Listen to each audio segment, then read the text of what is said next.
Welcome. I'm Dave Pollard from Bowen and Transition, and this is the first of two parts of a series of videos on the basics of home energy conservation. First of all, I'm going to introduce you to Rod Marsh, who is the guy who did most of the work on the home energy audits that Bowen and Transition has been doing the last little while. We learned about this program through Cool North Shore, an organization in North Vancouver, and they showed us how to do these mini energy audits in residential homes, and through them we acquired a thermal imaging camera, which is now available for rent through the Bowen Island Library, and we've done about 50 one-hour visits to communities in Bowen Island. And during those visits, we take a whole bunch of readings with the thermal imaging camera, and based on those readings, we make a bunch of recommendations on what each homeowner can do to improve their energy conservation. So I'm going to start by welcoming Rod to the interview and ask him the first question, which is the most important question. What are the three most important things you can do to save energy in your home?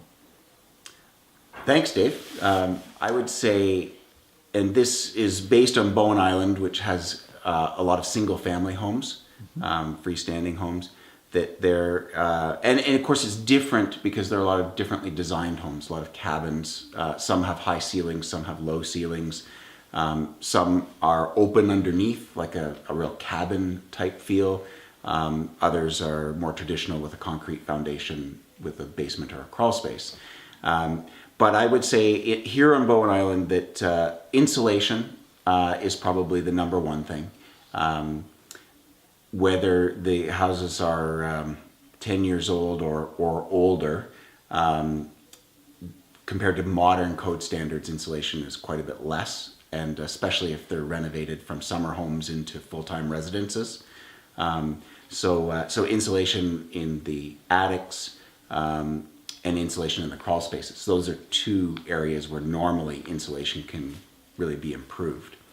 The homes that have a high ceiling, like the room that we're in here today, there can be often fans are not being used or not being used well, and that's destratification. So warm air rises, that warm air, which is the way most of the heat is moved around, or at least in our heating systems, can be pushed back down and back down to the living level, heating more of the comfort area. So insulation, destratification, and then I would say that crawl spaces have their own special mention, even though I said you can improve insulation in crawl spaces. But crawl spaces can also be sources of humidity in the home. Lots they're built over a dirt foundation, or if there isn't a vapor barrier or a concrete slab. Even if there is a concrete slab, if there's drainage issues around houses, because we live on a rocky island with slopes. So crawl spaces is definitely another area where a variety of work can often be done. Super. Thank you very much. You're welcome. So you've done close to 50 of these audits. They take about 1 hour. Step us through what you do when you arrive at the door and visit one of these houses.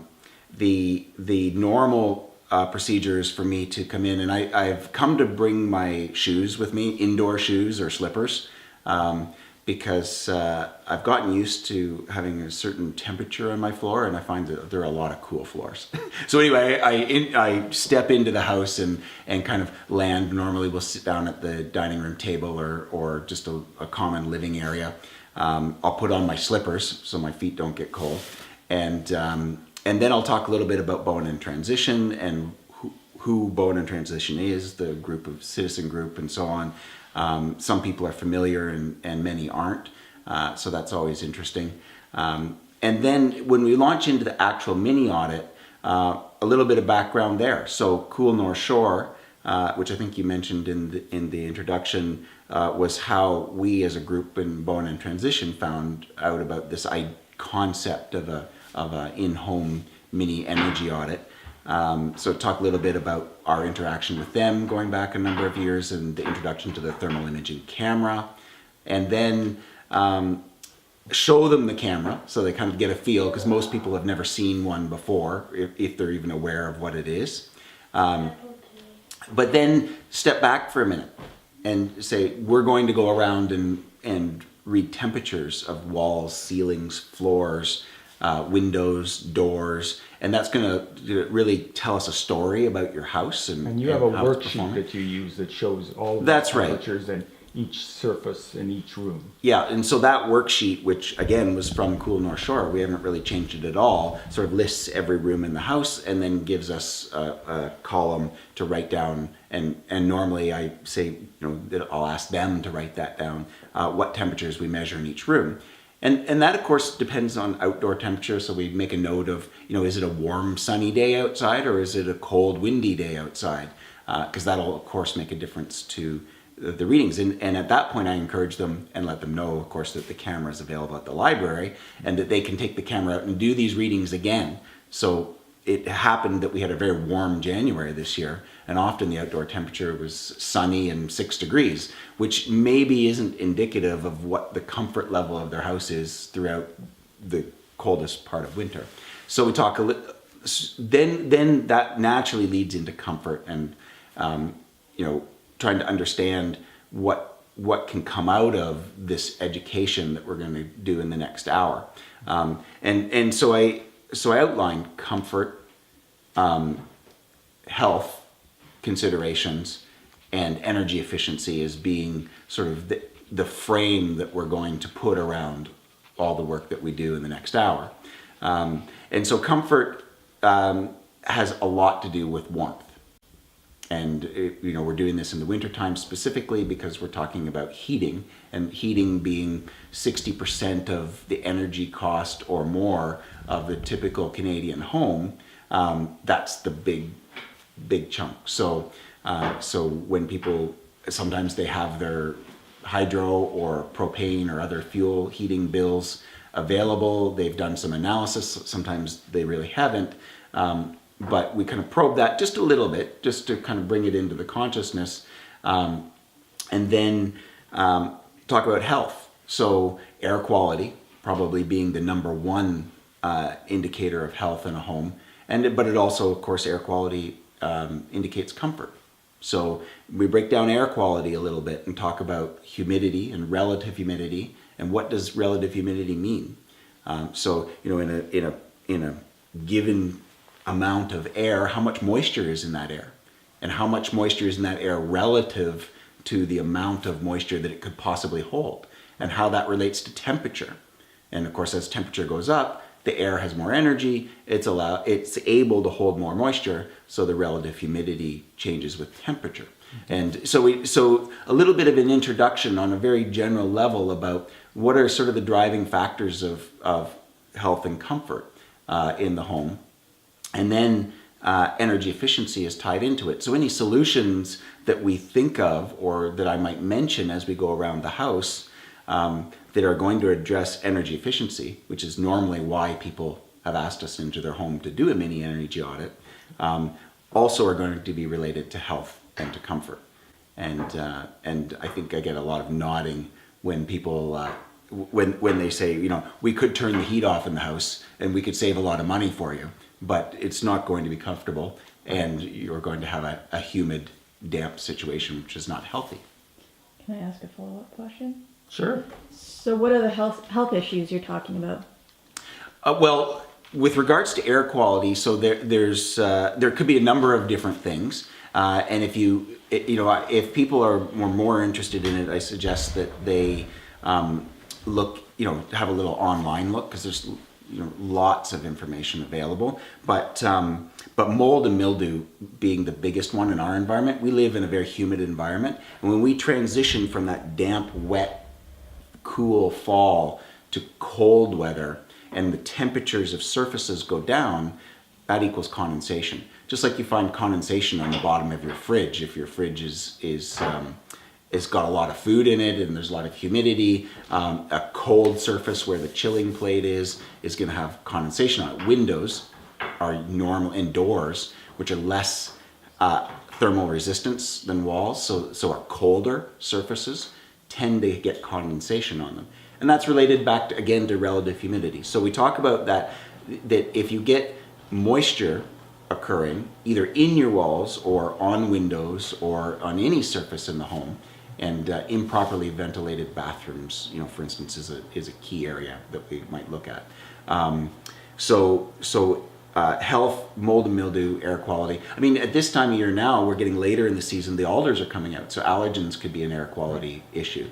And forest fire season. Yeah, forest fire season, then smoke and particulates. And people have new furniture in their homes. They can have what are called VOCs. That's volatile organic compounds. Yeah, right. absolutely. So there's a number of health issues to be Yeah. aware of. So when you do these audits, you go around, you take these readings, you answer the questions of the homeowner, you provide them with a copy of the worksheet, some of the photos that you've taken, and an interpretation explanation.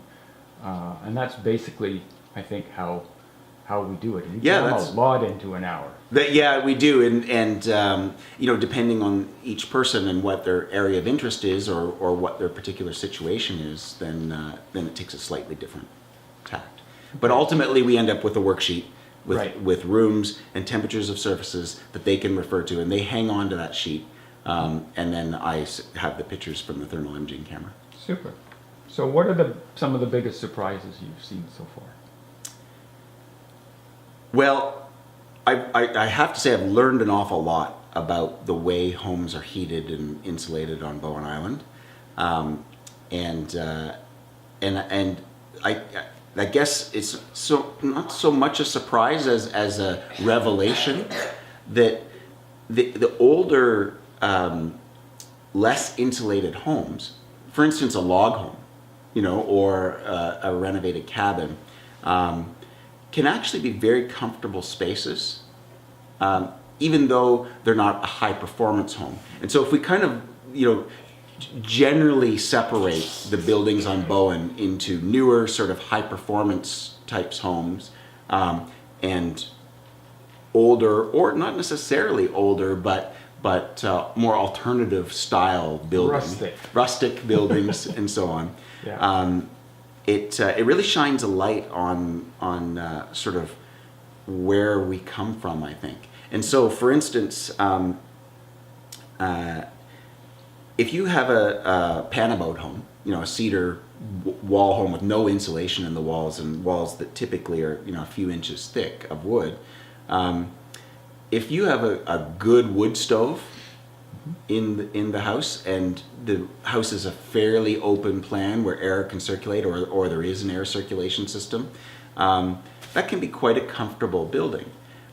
But take away the wood stove, and all of a sudden those baseboard heaters that are sort of the backup or the auxiliary source, it becomes quite a different story. Both in terms of humidity, humidity can get high, you can get condensation, you can get mold and mildew, particularly in crawl spaces or partially heated areas underneath that aren't sealed off properly from the rest of the house.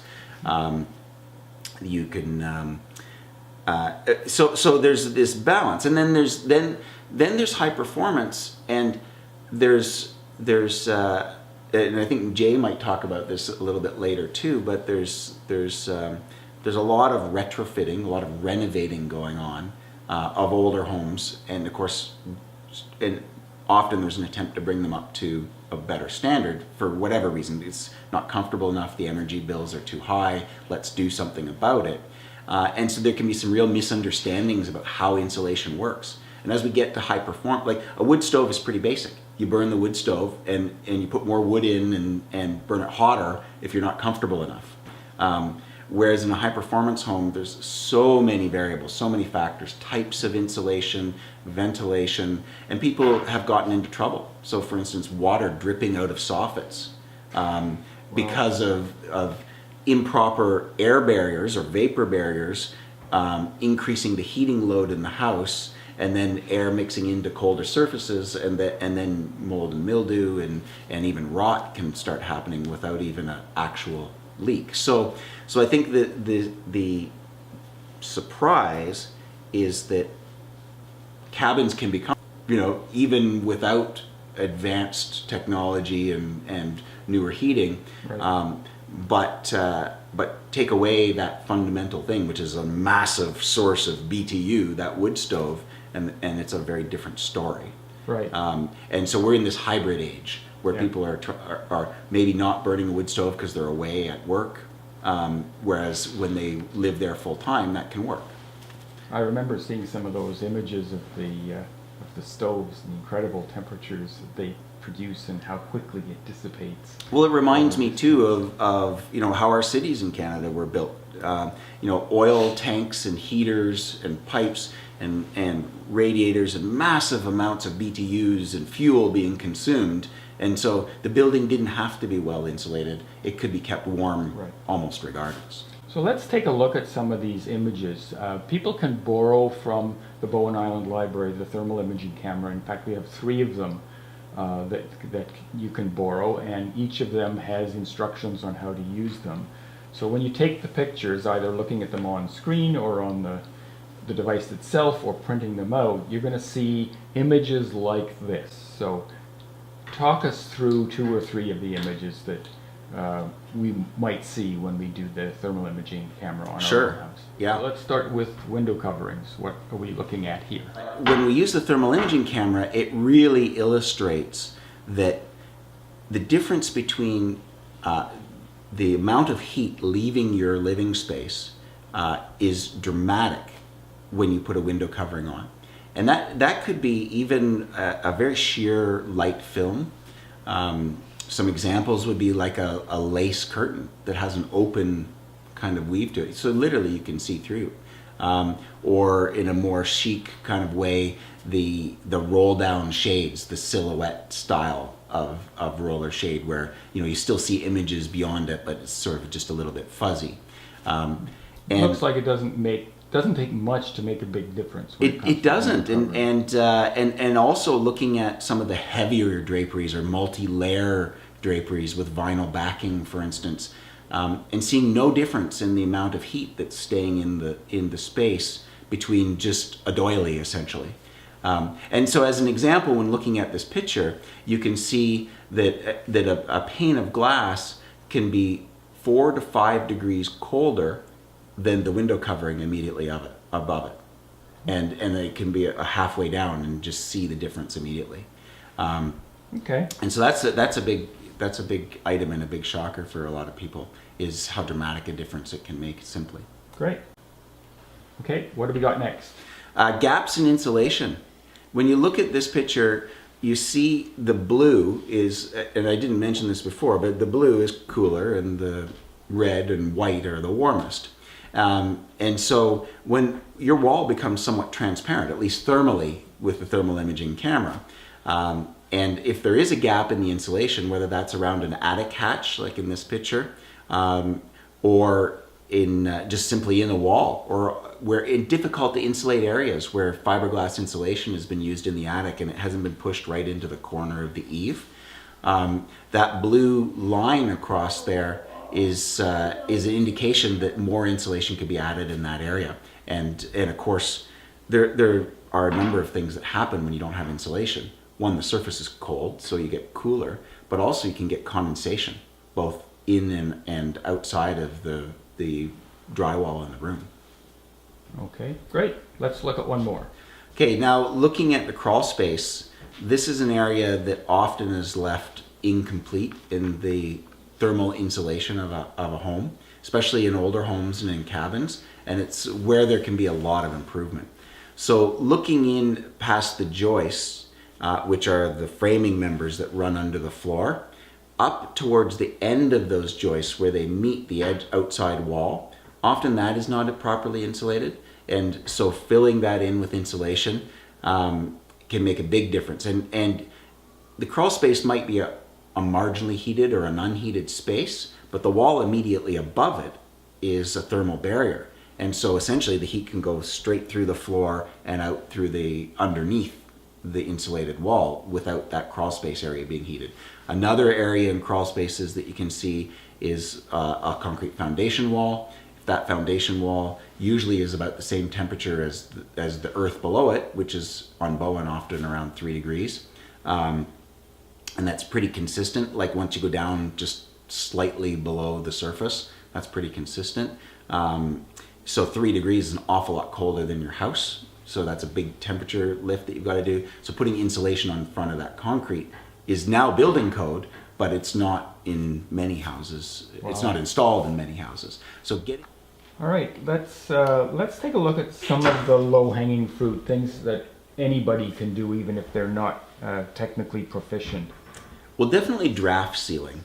Again, in a modern built home, like say in the last 10 years, windows and doors, they have insulation around what's called the rough opening. So if you were to take off the trim of your window, there's the framing of the house and then there's the sash of the window, there's a space there. And that space should be insulated and sealed. But of course, often it's not. So that shows up with a thermal imaging camera. Hanging a window covering, at least in the winter months, in front of that is one option. If the windows themselves are older and they actually are leaky in terms of air, or the glass panes are quite thin, skylights, like we discussed in your house, is another area where often the insulation value of that opening is quite low. So putting a plastic film on. And so that's a good thing to just understand just quickly, is that a window hanging is reflecting radiant heat back into the room. That's a wave phenomena. It's a reflection. It's like looking at your reflection in the mirror, except for you're reflecting your reflection of heat back into the room. A window film doesn't necessarily reflect heat. What a window film does is actually creates both an air barrier and because it's plastic, it's moisture impermeable, a vapor barrier. So if your window is not if you have a lot of condensation issues on your windows, then a window film can be really appropriate for both getting rid of condensation and therefore mold and mildew and some of the health things we discussed before. We're good. All right, when we're talking about draft sealing, I guess we're talking about things like weather stripping, caulking, use of door sweeps under doors. Yes, good point. I didn't elaborate on that. That's exactly right. So, for instance, in a properly fit and hung door, normally there's some sort of vinyl or foam weather seal around the edge of the door. If the building is shifted over time, or if that weather seal has got damaged by, for instance, cats or animals scratching on it, replacing those draft seals is normally quite easy. Oftentimes on exterior doors, it's just a matter of carefully pulling it out, going to the building center and buying a new one and pushing it back in again. You can also get a wide variety of draft sealing pieces. So doors in particular, where you can't put a film or a window hanging in front of readily, you really want to make sure that that draft seal is done. Caulking, often that's part of a little bit deeper, because of course if you caulk on a painted surface, then you're in need of a repaint. Right. And with wood ceilings, for instance, where drywall meets a wood ceiling, that's often a spot where perhaps there could be leaking or moisture, an incomplete vapor barrier, which is behind the wood. And if that's determined to be the case, which could be through the thermal imaging camera, or by just simply holding up a incense stick and seeing if there's a draft blowing in through through that joint, then maybe caulking would be the answer. Right. Yeah. If it's a single pane window, is it more effective to just replace all those with double pane, or? Oh, absolutely, it's more effective.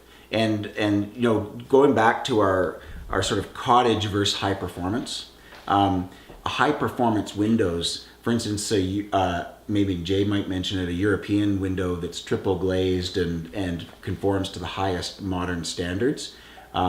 We had some I didn't see very many of those, although over at Belterra, which they built to I think is a green gold standard build, that was the temperature difference between the wall and the window was the least that I saw anywhere. Wow. And it was just a couple degrees. So the window was performing within just, maybe 10% of, maybe it's 15% of what the wall was performing as.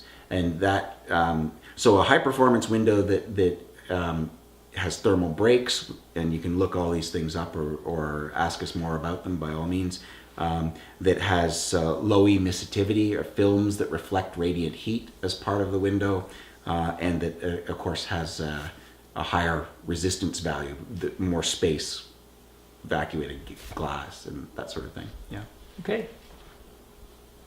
All right, we've talked a little bit about insulation. Insulation is one of the things that scares people who are not very technically savvy about these kinds of things. Is this something that you should always bring in a specialist? What kinds of insulation are better than others, or where can you learn more about it? And where do you look to insulate? Basements, attics, crawl spaces, garages. And if you see these on the thermal imaging camera, if you see gaps in insulation, how do you get them open to get the insulation in there? Right. Well, that's if you're asking all those questions, then probably talking to an insulation contractor is a good idea. That having been said, you can buy a book on insulation from your home center or on Amazon or wherever you buy your books, and certainly it is a do-it-yourself kind of thing if you're handy. I mean, insulation inherently is usually fiberglass. That's the first line of low cost, high return insulation. Fiberglass insulation, you need to make sure you have your personal safety protection. Right. That's really important. Rigid insulations, a little more technical in the sense that you have to do a lot of cutting and measuring. It's more exacting. And rigid insulation isn't always appropriate.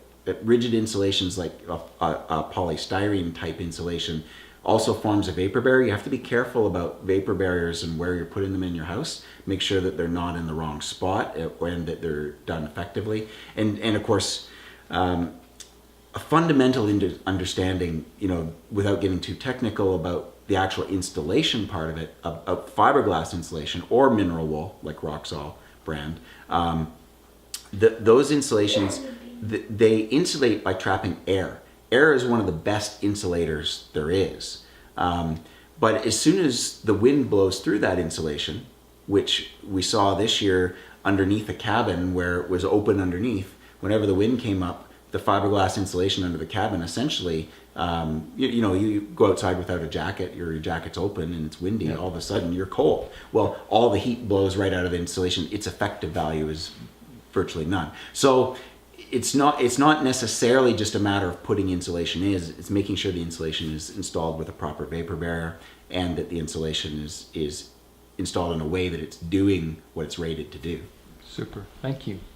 So a lot of people on Bowen Island have wood burning stoves, and for some of them it's their primary or only source of heat. So what are some of the do's and don'ts of wood burning stoves, and how do you identify if you've got an efficient one or should replace it with a more efficient one? Or well, that's a question probably that goes well beyond my expertise, but I'll tell you what I've learned. And part of what I learned was that Metro Vancouver had a series of wood heat seminars that they put on, and some on Bowen. I'm not sure if they're online, but I have a feeling that they probably are, or at least they have quite a bit of information about wood stoves and wood burning stoves. Great. If they're available, we'll put them on a link underneath this video, so yeah. You'll find it there. Yeah. One thing that that many people have is if you have a certified, which you probably do because your insurance won't insure your house if your wood stove isn't certifiable as a safety standard. Chances are it also has the option for fresh air intake in your wood burning stove, and that's quite an important addition, and in a lot of homes that we saw it's not installed. And fresh air intake means that you're not drawing the nice warm air from your house up through the chimney and back out. And you could imagine that in a house, your bedrooms, which might be far away from your wood stove, well, if air is being drawn in through your leaky windows, cold air from outside, and then it's getting dragged through your house, your wood stove is doing nothing to heat your bedrooms. It's probably not heating your bedrooms. And if you turn your baseboard heater on, which is your heating source in your bedroom, then your baseboard heater is working extra hard to warm up all that air that's flowing through and going up your fireplace. So fresh air intake, check and see if you have it in your stove, and then otherwise that your stove is modern, up to date, well maintained, that sort of thing. Okay, for those that have furnaces, there are electric furnaces and there are oil furnaces, I think, in a lot of homes on Bowen. What are the do's and don'ts of furnaces? And well, if you are living on Bowen and you have an air distribution system in your house, if you have ductwork coming from a furnace and going through little heating vents in your room, I consider you lucky, because a lot of homes on Bowen are left without. They're built without any sort of air distribution system. Furnaces, whether they've got their heat source is sort of independent from most furnaces. So if you've got a forced air furnace, the benefit of that is that you have a filter in there, so you're filtering your air, so air quality can be better, assuming you change it and maintain it.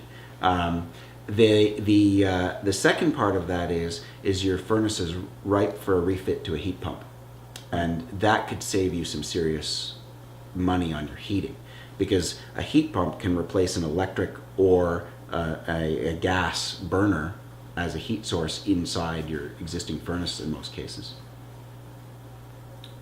so how often do you replace your air filter? Once a year. Once a year, and Yeah. you think that's enough? Because Well, they say on the package once a month. Yeah. In the winter. I don't, again, that's probably beyond my expertise to say scientifically whether it's enough. Although if I'm creating dust, or if it's a particularly dusty time in the house, I often will vacuum my filter off, because any big particulate that's on there, I figure, vacuuming it off is going to help the furnace work more efficiently. Newer homes on Bowen, what are the heating systems generally? It varies widely. Yeah, often it can still be baseboard. That can conform to code. So, if a house is being built with economy, in terms of the building cost in mind, that might be all that's in there.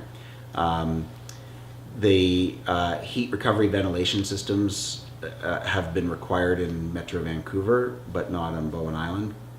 But many houses do now have a heat recovery ventilation system, which is a great step forward, both for air quality and for more efficient heating. We're going to talk with Jay in part 2 of this series about baseboard heaters, because I know Jay loves baseboard heaters. Yeah. And of course, many high performance homes on Bowen now will have in-floor radiant heating, which has many benefits. I mean, comfort being the biggest benefit, but even distribution of heating within the house, and it's really a wonderful thing to experience, not only warm feet, but warm ceilings, walls, and an even surface temperature in your house. It doesn't have to be hot, but even. And that's showing up more and more. And that happens in two ways. I mean, it could be throughout the house, or it could be in certain zones, like a bathroom or a kitchen. I could talk a little bit more about that if you want, because not to take Jay's win, but specifically what we saw. Many houses that were refit with electric mat radiant heating in a bathroom did not properly insulate underneath that radiant mat, which meant that 50% of the heat was coming up and 50% was disappearing down into a crawl space or a basement. So not very efficient, still comfortable, but with insulation underneath that, all of a sudden it's efficient and comfortable. And you can probably see that in the images. You can certainly see it in the thermal images. Yeah. Great. All right, so you've been telling us all the things you've been telling other people to do. Let's see how you are taking your own medicine. Tell us a little bit about what you have been doing in your own home in the last year or two, and what you're proposing to do over the next year. Okay, I'll be very frank about my strengths and weaknesses. So we've replaced some of the windows in our home with very low cost vinyl thermal pane windows. And it's amazing how well they perform compared to the windows that were in the home when we moved in. They're aluminum frames, so the heat just goes right out past the metal. Single pane, they get condensation. So we have two left, and in certain times of the year we wipe up the puddles on the sills from the condensation under them. That having been said, so the next step will be to replace those with an economical vinyl thermal pane window as well. But where I've really focused a lot of energy, and which has made me very enthusiastic about this whole process of the mini audits and talking to people about improving comfort and energy efficiency, is we had initially just baseboard heat throughout the house. Some of that baseboard heat has been removed or replaced with hot water radiators. And then other areas of the house, about 50% of the house now has hot water heating under the floor. So we got into the crawl space. We did it ourselves. Of course, I do insulation contracting, not plumbing, but I got a little bit of a step up probably on the average do-it-yourselfer. That having been said, so now we have some underfloor radiant heat, we have insulation and heat reflective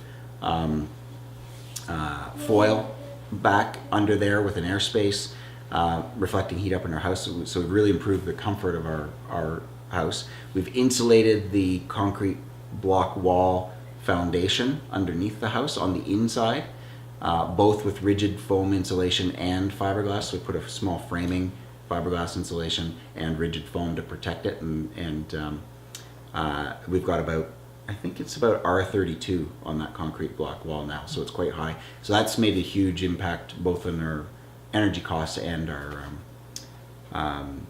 comfort in the house. We added because we were lucky in a way that it's open underneath accessible, we added an air coil or forced air throughout the house as well, with a retrofit system. So these are small flexible ducts, so we didn't have to do sheet metal work and do like big renovations to get the duct work in. They're actually like I don't know, they're like slinkies. and so that moves the air around the house now, and so of course it also filters the air. My next step, which I'm very excited about, is to start heating that hot water with a heat pump, and that's coming in 2019. Good stuff. Yeah. Yeah, I like the fact that you focused your attention on comfort and health issues and not just energy efficiency, because some of these things may have a long payback period, but they have immediate benefits in terms of comfort and health, and you can't measure that in dollars. I will say that again, and you can't measure it in dollars, all of it. The comfort and the healthier environment in our house is paid back already to me, all the effort and money that we've invested into it, and we haven't really saved anything on our energy bills yet. I mean, marginally we've saved something because of the insulation, I'm sure, but measurably I expect when the heat pump goes in, our energy bills will probably drop to half, just based on what I've seen in other houses and what I know of the technology. All right, terrific. Thank you for your time today, Rod. Yeah, thanks, Mark. You're welcome. All right, so that's the end of part one of a two-part series on the basics of home energy conservation. What you will see on this video in the space underneath the video are some links for more information on what you can do in terms of borrowing and using the thermal imaging camera, how to acquire it, getting an energy audit done through Bowen in Transition, a link to a list of energy saving ideas that you can consider, a list of the contractors in Bowen Island Municipality who are licensed to do some of this work, and also some other helpful hints that you can find. In part 2, we're going to be talking to Jay Mather about baseboard and space heaters, heat pumps and solar heating, and how to improve your home's air quality. Join us for that.